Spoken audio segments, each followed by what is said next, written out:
ഞാനൊരു തൈര് റെസിപ്പിയാണ് ഇവിടെ തയ്യാറാക്കുന്നത്. വളരെ എളുപ്പത്തിൽ തയ്യാറാക്കാവുന്ന ഒരു റെസിപ്പിയാണിത്. ഇതെങ്ങനെ തയ്യാറാക്കുന്നതെന്ന് നോക്കാം. അതിനായി ഒരു മൺചട്ടിയാണ് ഞാനിവിടെ എടുത്തിട്ടുള്ളത്. അതിലേക്ക് കുറച്ച് വെളിച്ചെണ്ണ ഒഴിച്ച് കൊടുക്കുന്നുണ്ട്. ഓയിൽ ചൂടായി വരുമ്പോൾ അതിലേക്ക് കുറച്ച് കടുക് ഇട്ട് കൊടുക്കാം. ഈ കടുകെല്ലാം പൊട്ടി വരുന്നത് വരെ വെയിറ്റ് ചെയ്യാം. ഇപ്പോൾ ഇവിടെ കടുകെല്ലാം നല്ലപോലെ പൊട്ടി വന്നിട്ടുണ്ട്. അതിലേക്ക് 2 വറ്റൽമുളക് ഇട്ട് കൊടുക്കുന്നുണ്ട്. കുറച്ച് ഉലുവ, 2 വെളുത്തുള്ളിയും കൂടി ഇട്ട് ഒന്ന് വഴറ്റിയെടുക്കാം. ഇനി ഇതിലേക്ക് സവോളയാണ് ചേർത്ത് കൊടുക്കുന്നത്. അതിനായി ഒരു സവോളയാണ് ഞാനിവിടെ എടുത്തിട്ടുള്ളത്. സവോള ചേർത്ത് ഒന്ന് വഴറ്റിയെടുക്കാം. സവോള നല്ലപോലെ വഴന്ന് കിട്ടേണ്ട കാര്യമില്ല, ജസ്റ്റ് ഒന്ന് വാടി കിട്ടിയാൽ മതി. ലോ ഫ്ലെയിമിൽ വെച്ചാണ് ഞാനിത് കുക്ക് ചെയ്യുന്നത്. കറിവേപ്പിലയും കൂടെ ഇട്ട് ഒന്ന് വഴറ്റിയെടുക്കാം. ഇതുപോലെ വഴണ്ടി കിട്ടിയാൽ മതി. ഇനി ഇതിലേക്ക് തക്കാളിയാണ് ചേർത്ത് കൊടുക്കുന്നത്.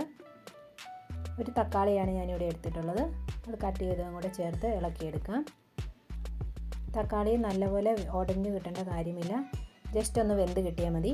ഇനി ഇതിലേക്ക് കുറച്ച് ഉപ്പ് ചേർത്ത് കൊടുക്കുന്നുണ്ട്. തൈര് ഒഴിച്ചു കഴിഞ്ഞാൽ ഉപ്പ് വേണമെങ്കിൽ പിന്നീടും ചേർത്ത് കൊടുക്കാവുന്നതാണ്. ഇനി ഇതിലേക്ക് കുറച്ച് മഞ്ഞൾപ്പൊടി, 1 സ്പൂൺ മുളക് പൊടിയും കൂടെ ചേർത്ത് പൊടികളുടെ പച്ചമണം മാറുന്നത് വരെ ഒന്ന് വഴറ്റിയെടുക്കാം.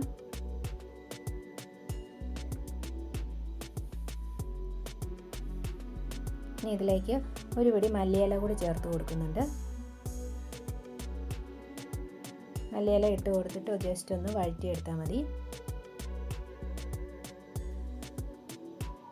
ചട്ടിയുടെ ചൂടൊന്ന് കുറയുന്നതിനായി കുറച്ച് നേരം ഫ്ലെയിം ഓഫ് ചെയ്ത് വെക്കാം. തൈര് ഒഴിച്ച് കൊടുക്കുമ്പോൾ പിരിഞ്ഞു പോകാതിരിക്കാനാണ്. ഇപ്പോൾ ചൂട് കുറഞ്ഞിട്ടുണ്ട്. ഇനി ഇതിലേക്ക് കുറച്ച് തൈര് കൂടി ചേർത്ത് കൊടുക്കുന്നുണ്ട്. 1 കപ്പ് തൈരാണ് ഞാനിവിടെ എടുത്തിട്ടുള്ളത്. തൈര് ഒഴിച്ച് കൊടുത്ത് കട്ട കെട്ടാതെ നല്ലപോലെ ഇളക്കി യോജിപ്പിക്കാം. ഞാനിവിടെ ഫ്ലെയിം ഓഫ് ചെയ്ത് തന്നെയാണ് വച്ചിരിക്കുന്നത്.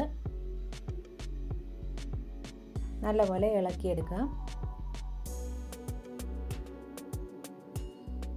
കട്ട കെട്ടാതെ കിട്ടിയിട്ടുണ്ട്. ഇനി ഇതിലേക്ക് ആവശ്യത്തിന് ഉപ്പ് വേണമെന്ന് നോക്കിയിട്ട് ഉപ്പ് ചേർത്ത് കൊടുക്കാവുന്നതാണ്.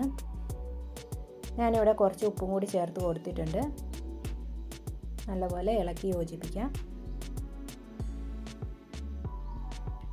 അപ്പോൾ നമ്മുടെ തൈര് കറി ഇവിടെ റെഡി ആയിട്ടുണ്ട്. ഇഷ്ടമായെങ്കിൽ ട്രൈ ചെയ്ത് നോക്കണം. ഷെയർ ചെയ്യുക, ലൈക്ക് ചെയ്യുക, സബ്സ്ക്രൈബ് ചെയ്യുക. Thank you.